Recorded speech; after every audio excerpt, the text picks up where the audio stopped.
Week 4 in college football has already kicked off. The big games are coming at you, and we're going to take you through every last one. The prospects that you want to know about today on Locked On NFL Draft. You are Locked On NFL Draft, your daily podcast covering the NFL Draft. Part of the Locked On Podcast Network, your team every day.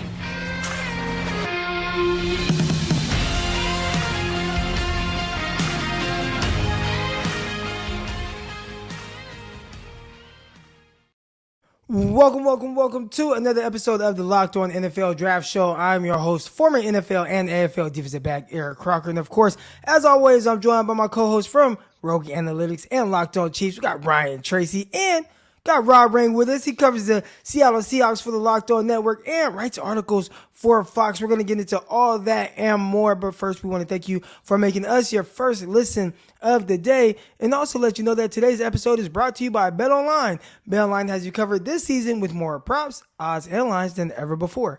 There's BetOnline, where the game starts.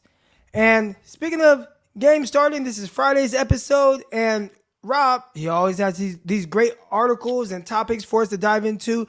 And I want to start with this game. And we like to talk more so about the draft prospects, but this guy isn't even a draft prospect, man. We got a quarterback at Michigan who's taking over, and he's playing against Maryland. I don't even think the guy has thrown 5 incompletions on the season right now. He's been extremely efficient. We're talking about Cade McNamara and what's going on at Michigan. So talk to us a little bit about that quarterback situation at Michigan, how it's kind of shaped out, and what can we expect from them moving forward?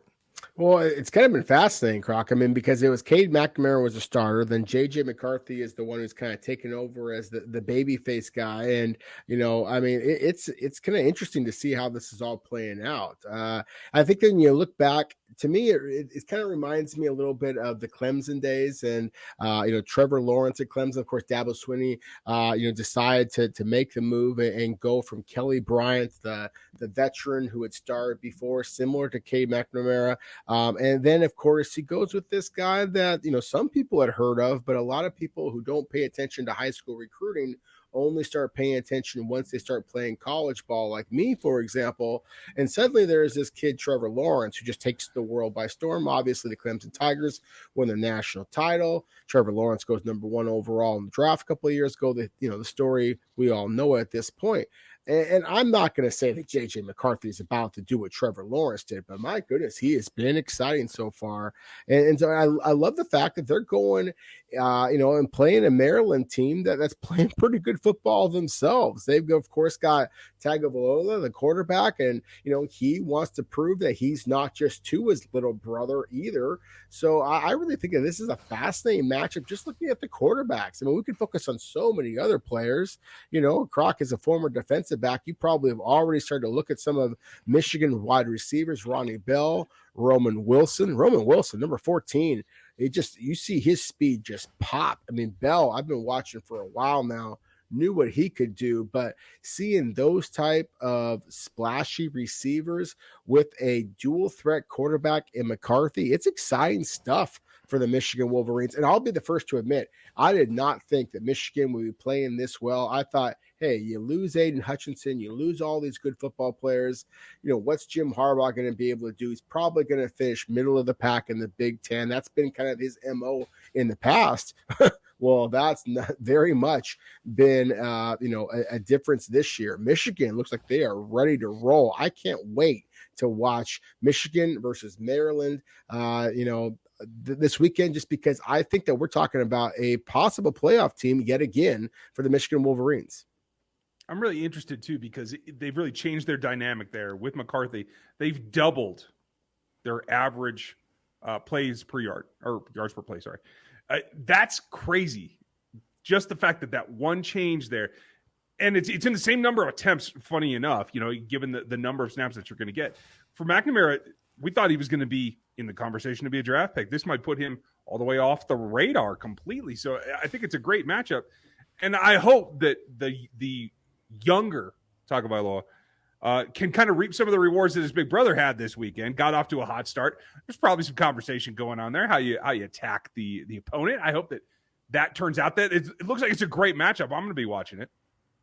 So, Rob, we want to move on to another game here. You got Clemson against Wake Forest. And we've talked a lot about quarterbacks on this channel. Obviously, I mean, it's easy to kind of talk about the quarterbacks here, but you got DJ and you got Sam Hartman, right? So what are your early returns, your early thoughts on how DJ Uiagalelei, I butcher his name every time, but what are your early thoughts on how he's been playing so far this season? Because to me, when I watch him, it still looks a little unnatural as a passer. Definitely hasn't been as explosive as I thought. If you listen to Thursday's episode where we had John Harris on, and, we're talking about Penix, the quarterback over there at Washington, and how he's thrown for like over 330 yards every single game. Well, DJ is yet to have those type of games, even when he's not playing against the greatest of competition. So what's kind of limiting him right now, and how do you foresee this playing out when you see him and Sam Hartman on the same field? Who's going to look like the better potential prospect in this upcoming class? It's a really good question, Croc, because I think DJ is the better prospect in that he has a higher upside. I mean, he's 6'4", 240 pounds. He's got a big-time arm. Obviously, he's got the size. He's got mobility. But at the same time, Sam Hartman for Wake Forest, I mean, he's the better player right now, but he's 6'1", 210, at least according to Wake Forest. And so I think that he, again, is the better player right now, but does he have the upside? Does he have the size, the athletic ability, the big arm? And there's a lot of plays that I saw Hartman make for Wake Forest that I thought he threw the ball up and his receivers made the play for him at times. And so I want to see this game because you mentioned at the University of Washington and the flashy quarterback that they have. The University of Washington doesn't have the dominant defense that Clemson has. And I think that that's part of the reason why Dabo Swinney right now is just saying, hey, young quarterback DJ, whose last name I would probably butcher as well, so I'm just going to call him DJ. But, DJ, just play a little bit of ball control. Don't get too cute. Don't throw the ball up there, even though it's Clemson. Of course, they've got athletes. But at the same time, their defense is legit. I mean, you just see future early round picks at every level of that defense. And to me, as you said, I mean, we talk about quarterbacks all the time on draft pods like this one. And so I think that it's important to kind of take our attention off of the signal callers and focus a little bit more on the line of scrimmage. And there's a really fascinating story going on with Brian Brise and that family. Tragically, the Brise family lost their daughter, Brian's younger sister, 15-year-old Ella, this past week due to a very aggressive form of brain cancer. Brian missed this past game, understandably so, and due to the services and just the grief that he and his family are going through. I thought it was a really classy thing that so many of the Clemson players went to the funeral, to the services with Brian, the entire defensive tackle group. DJ, one of Brian's roommates, missed some practices going to the services as well. I think it's too much to ask Brian Brise to be terrific in this game just because of all the emotional baggage that he's obviously carrying at this point. But at the same time, we have seen tragic things like this inspire players, and they have terrific performances. So I'm curious to see the way that he, and I may be butchering his name, and I certainly apologize if I am, but when I watch him on tape, it doesn't matter if you can pronounce his name or not. When you're 6'5", 305 and move the way that he does, then you get my attention. And so he's only a redshirt sophomore. He is surrounded by a lot of talent, and he has a really interesting matchup as well because Wake Forest got a couple of offensive linemen. The center, Mike Juergens, the left guard, Sean McGinn, they're both multi-year starters. They do tandem blocks as well as any duo I've seen in the ACC this year. I think the Clemson is easily the better team, but at the same time, considering, the emotional fallout, I think that Wake Forest has a puncher's chance, especially considering they're at home. They've got Hartman, and so I think this is going to be an interesting matchup as well, just like the Michigan-Maryland game we talked about previously. I want to see more from Miles Murphy. I've been feeling like that so far this season. And with the situation with Brian and everything he's had to go through, why not be the game that you can pick him up? Because he hasn't had as much pressure in nearly twice as many snaps. There's a lot that Murphy needs to pick up there, but I want to see the tandem and see how they do. Curious to see how all these players in this game do, and some of the players coming up that we're going to talk about next. But All right, guys, here's a lesson. You don't want to be that guy, and you certainly don't want it splattered all over the internet. The guy at BriteCo Jewelry Insurance will make sure that you have the replacement of the value of the ring that you need. We've seen guys that just kind of bobble a ring into the water right as they're about to propose to their future fiance, and you never get that moment back, all right? And you also won't get that ring back unless you can at least get the value of it, and you're going to do that with BriteCo. It's the fastest and easiest and cheapest way to cover your butt with the best jewelry insurance in the business. These guys at BriteCo, man, they're genius.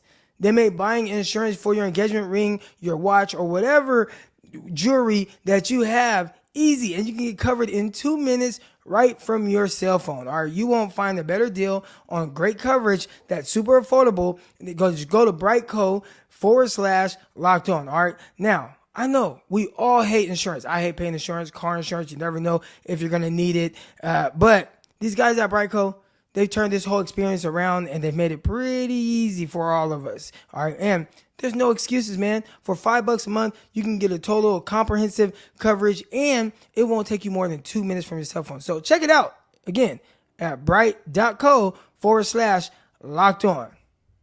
All right, guys, I want to thank you for making Locked On NFL Draft your first listen of the day, and also let you know that there's plenty of Locked On podcasts across the network, and all your local experts get their opinions in less than 30 minutes.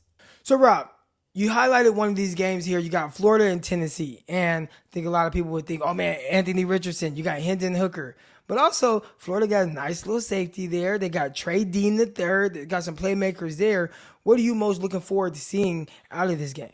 Croc, I agree with you. I think that the matchup between Florida and Tennessee really is a fascinating one for a lot of different reasons. And we've talked a lot about Anthony Richardson, and there's no question about it. I mean, based on all the hype out of the Manning camps and things like that, I understand why everybody is so intrigued by Richardson. But at the same time, he's been really inconsistent so far this season. And Hendon Hooker on the opposite end of the spectrum has been basically the epitome of consistency. He's yet to throw an interception. I really like his touch on the deep ball. I like his ability to buy some time in the pocket, keep his eyes downfield, allow the linebackers, defensive backs to kind of run towards him, and he just lofts the ball right over the top. And Tennessee has some playmakers on the other side. But I also like the fact, and I'm not surprised, you being a former defensive back yourself, that you kind of highlight Trey Dean III there, and he's a player I'm really high on. I mean, he's 6'3", he's 205 pounds. He moves really well. He's an instinctive player. Had a spectacular game against Tennessee a year ago. Season high 11 tackles, a tackle and a half for loss as well. I think that this is a revenge game for Tennessee. I really think that they've got the better, surer quarterback at this point in Hendon Hooker.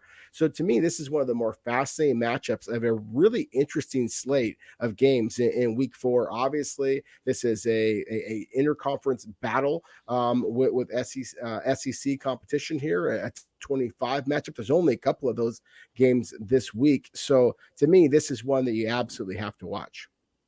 The one guy that I have to see is that I've been waiting since last season for Brenton Cox to explode. I think it's on the edge there. He looked decent last season against Tennessee, but again, it wasn't like earth-shattering. So can he take that step forward? Can he make that leap this season? That's what I'm looking for, my number one prospect to watch in this game. All right, we got right there in Rob Rang's backyard, we got Oregon against Washington State. And I know you're very familiar with Washington, but Washington State right now, they're kind of hitting their stride. They're playing extremely well. Going up against Oregon, you got Bo Nix over there playing for Oregon right now. What are you expecting to see out of that game, Rob? It's funny because, again, we're talking about all these games where everybody's going to talk about the quarterbacks, and yet I'm more excited about some of the other players. Bo Nix, as you said, of course, a lot of people know that he's an Auburn transfer, comes to Oregon, and, has had some pretty impressive performances, was really good this last week against BYU, looked absolutely horrific against Georgia in the opener. Well, meanwhile, Washington State, the undefeated Washington State Cougars, by the way, came off of an impressive game, walking into Camp Randall at Wisconsin, beating the Badgers. That was a stunner. Cameron Ward, the quarterback that they got, also a transfer, coming from Incarnate Wood, So certainly not as well known as Auburn and Bo Nix, but still Cam Ward has played well. Now he's a smaller guy. He's more in that 6 foot, 195-pound range, kind of plays the game a little bit more like a point guard. He'll run around out there. I mentioned before with Hendon Hooker and the way that he kind of sucks up defense towards him and throws over the top. The same thing with Ward. He can do that. And he's got a really quick release, guys. He's somebody to watch a little bit. I love the linebackers in this game. I think that Noah Sewell, we've talked about him previously with Oregon. He's a stud. But then also Dan Henley for Washington State. Not a lot of people were talking about a guy like maybe Jalen Watson previously for Washington State, but I'm sure that Ryan Tracy has talked about him with his Locked On Kansas City Chiefs, or Locked On Chiefs, excuse me. And the pick six that he had in that big win over the Chargers. I see a player in Henley who's got speed to burn. He's athletic. He's instinctive. He's physical. And of course, Nix knows SEC competition. I mean, he was playing big physical linebackers in practice, of course, at Auburn. But at the same time, I'll say this, that Washington State for so long was known just strictly for offense. But at the same time, I think that this is a very fast, very physical, very hungry Washington State defense, and that might be the difference in this game. I really think this is going to be a more competitive game than people might think.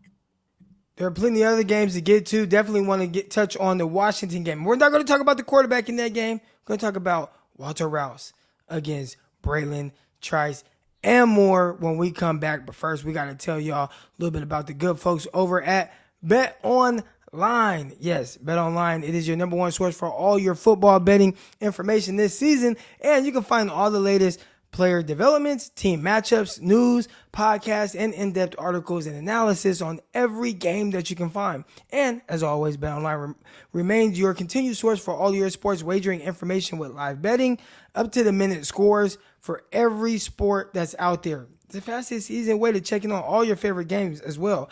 This includes all the events of MLB, MMA, boxing, golf, got NFL games, the regular season just started, all that and more. So head over right now to betonline.net to use your mobile device to learn more about the trends and action that's going on right now at BetOnline, where the game starts.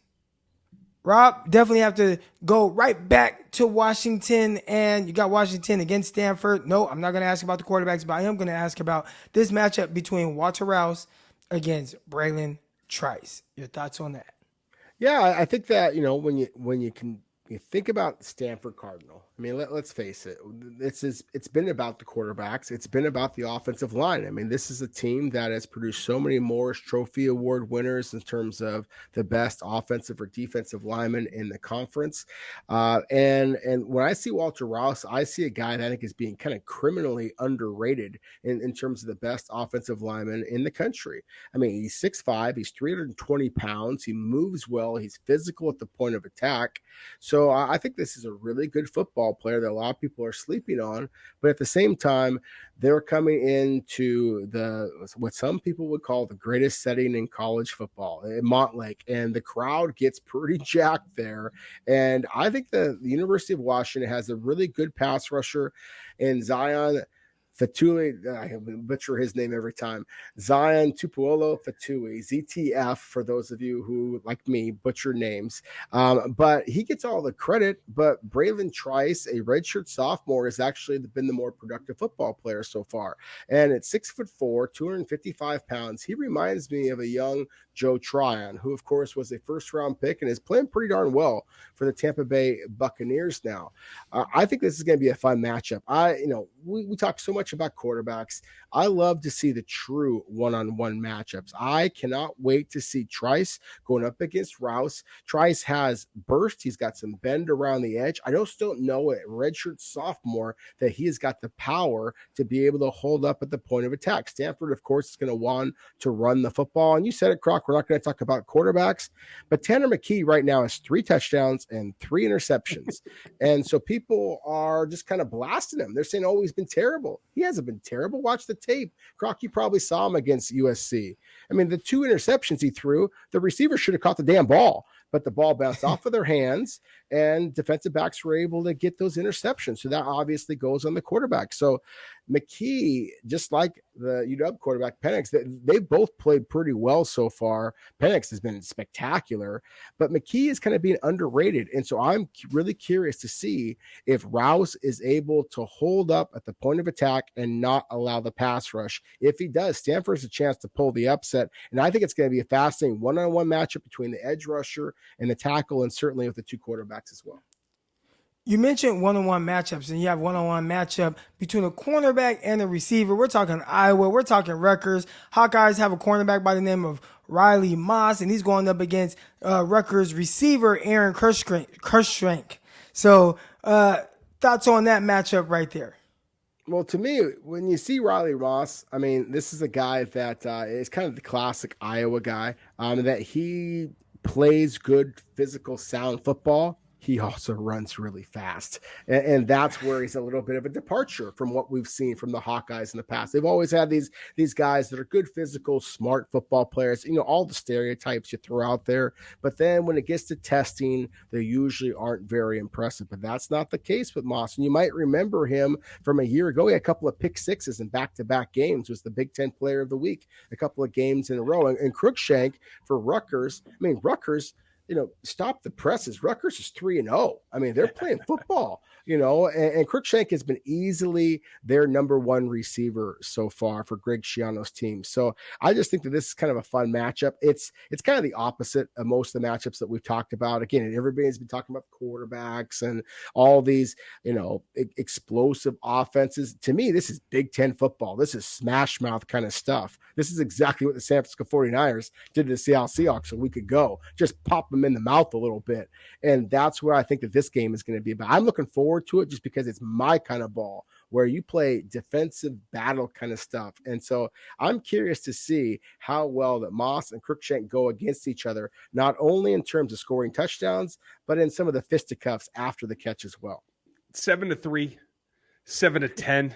Yeah.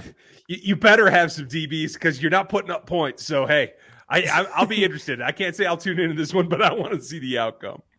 There is one more matchup that I certainly want to make sure that we kind of touch upon, and that's Kansas State at Oklahoma. Now, I've butchered enough names today that I probably shouldn't even attempt to pronounce the Wildcats edge rusher Felix and Aduke Uzoma. But at the same time, my goodness, this guy can play. And I love the matchup against Oklahoma left tackle Wanye Morris. He was originally at Tennessee. We talked about Hendon Hooker and the Vols before. But I really like this matchup. Again, it's the one-on-ones that I really think are interesting. That's why we go to Mobile, Alabama to go to the Senior Bowl. It's to kind of see those one-on-ones. This is going to be an interesting one. But clearly, Oklahoma is just a different level in the Big 12 right now. I think most of us realize that. But at the same time, Kansas City is another team, kind of like Iowa, that will just hit you in the mouth a little bit. And so this is one-on-one matchup that I'm really excited to watch. Of all the one-on-one matchups this week, week 4 in college football, this is one of the ones I think you really need to circle because it should be interesting. I will take this moment to segue to Kansas versus Duke. No, folks, it's not basketball. But Jalen Daniels has announced himself at this point. Can he carry it through? And again, like you said, Rob, these are two teams that are 3-0 that you don't expect. And it sounds like it should be a mid-November kind of thing. But let's see what happens. Jalen Daniels is on the radar map. Let's see if he can stay there. If he is on the radar, we will definitely keep talking about it here on Locked On NFL Draft. We want to thank you for making us your first listen of the day.